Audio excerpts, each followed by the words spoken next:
I live on a quiet suburban street where everything was peaceful until my neighbor built a wall onto my land.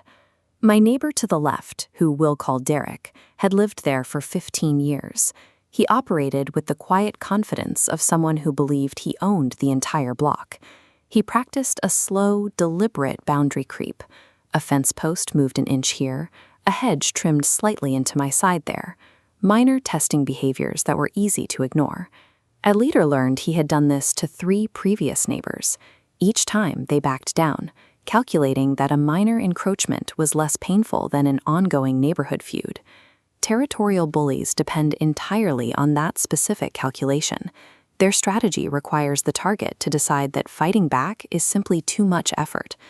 Then Derek decided to construct a new garden outbuilding.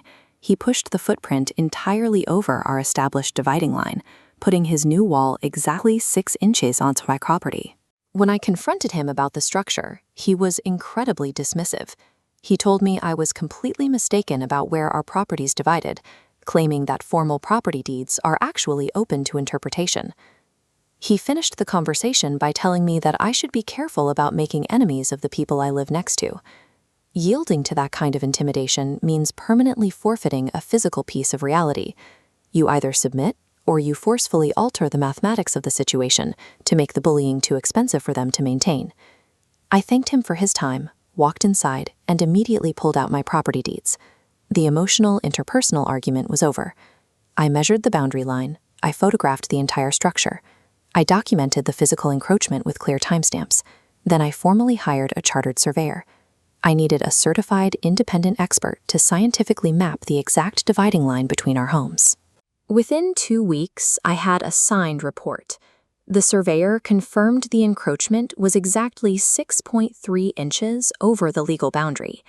Introducing certified, empirical data strips away the illusion of ambiguity. It entirely eliminates the aggressor's ability to claim a hard physical boundary is open to interpretation. My solicitor drafted a formal notice. It gave Derek a strict 28-day legal ultimatum to remove the structure entirely or face council enforcement and a formal boundary dispute. Derek reacted predictably. He ignored the letter completely, gossiping to a mutual neighbor that I was overreacting and that the entire situation would eventually blow over. He was wrong. On day 29, I filed the surveyor's report, the time-stamped photos, and the unanswered solicitor's letter directly with the local council planning department. Bullies thrive in loud public arguments.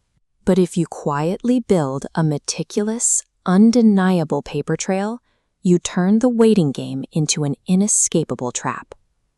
The council enforcement letter arrived at Derek's house on a Friday afternoon.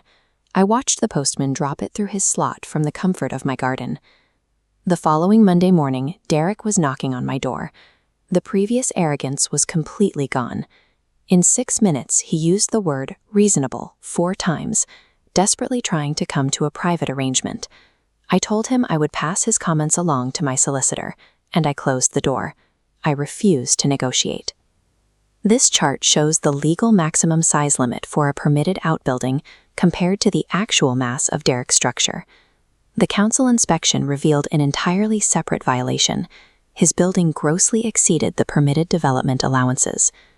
Territorial hubris comes with a fatal blind spot. In his attempt to steal a few inches of my land, he invited the authorities to scrutinize his entire project, exposing his larger vulnerabilities.